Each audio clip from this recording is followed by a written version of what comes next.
അസ്സലാമു അലൈക്കും വറഹ്മത്തുള്ളാഹ്. ഇന്നാ ലില്ലാഹി വ ഇന്നാ ഇലൈഹി റാജിഊൻ. അല്ലാഹ് എല്ലാ കുടുംബക്കാരെയും നാട്ടുകാരെയും നെട്ടിപ്പിച്ചാണ് നമ്മളെ സോങ്കാൾ ഹനീഫിൻ്റെയും അതുപോലെ റസാഖാജി മുർത്തൻ അവരുടെ വൈഫിൻ്റെയും മൂത്താപ്പാൻ്റെ മകൻ വീട് കൂടലായിരുന്നു ഇന്ന്.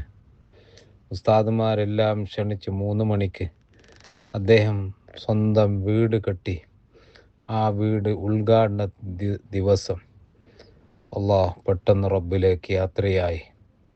നീ പുറത്തു കൊടുക്കണം റഹ്മാനെ, ആ കുടുംബത്തിന് ക്ഷമ ഇട്ട് കൊടുക്കണം അല്ലാഹ്. കൊയ്യത്തവൽ ജമാഅത്ത് GCC ഗ്രൂപ്പിലുള്ള എല്ലാവരും, റസാഖാജിനെല്ലാവർക്കും അറിയാം. അദ്ദേഹം പ്രവാസിയായിരുന്നു. അദ്ദേഹം എല്ലാ വിഷയത്തിലും സഹകരിക്കുന്ന ആളാണ്. അദ്ദേഹത്തിൻ്റെ വൈഫിൻ്റെ കുടുംബമാണ് പെട്ടെന്ന് വിട പറഞ്ഞത്. നീ പുറത്തു കൊടുക്കണം റഹ്മാനെ. എല്ലാവരും അവരുടെ പേരിൽ ഖുർആനും തഹ്ലീലും ചൊല്ലി ഹദിയ ചെയ്യണം. നമ്മൾ ഓതിയ ഖുർആനും ദിക്റുകളും സ്വലാത്തുകളെല്ലാം അവരെ ഹളറത്തിലേക്ക് നീ എത്തിച്ചു കൊടുക്കണം റഹ്മാനെ. അവരെ ഖബർ വിശാലമാക്കി കൊടുക്കണം അല്ലാഹ്. വീടെല്ലാം ഉണ്ടാക്കി റബ്ബേ. 24-ാം തീയതി അദ്ദേഹം ഗൾഫിലേക്ക് പോകേണ്ടതായിരുന്നു.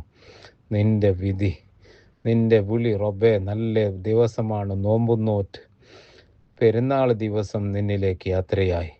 വീടെല്ലാം കെട്ടിയത് അവിടെ ബാക്കിയാക്കി നിന്നിലേക്ക് വന്നു റബ്ബേ. നീ പുറത്തു കൊടുക്കണം റഹ്മാനെ. ഖബർ വിശാലമാക്കി കൊടുക്കണം അല്ലാഹ്.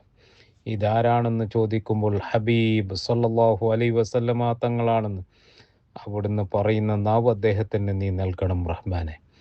അവിടുന്ന് നീ പരിചയപ്പെടുത്തി കൊടുക്കണം അല്ലാഹ്. ആ കുടുംബത്തിന് ക്ഷമ ഇട്ട് കൊടുക്കണം റഹ്മാനെ. ആ കുടുംബത്തിന് നീ ബർക്കത്ത് ചെയ്യണം അല്ലാഹ്. അല്ലാഹു അജ്റക്കും അഹ്സന അദാക്കും വഗഫർ ലിമയ്യത്തിക്കും.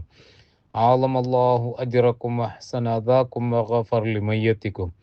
അല്ലാഹു അജ്റക്കും അഹ്സന അദാക്കും വഗഫർ ലിമയ്യത്തിക്കും برحمتك يا أرحم الراحمين.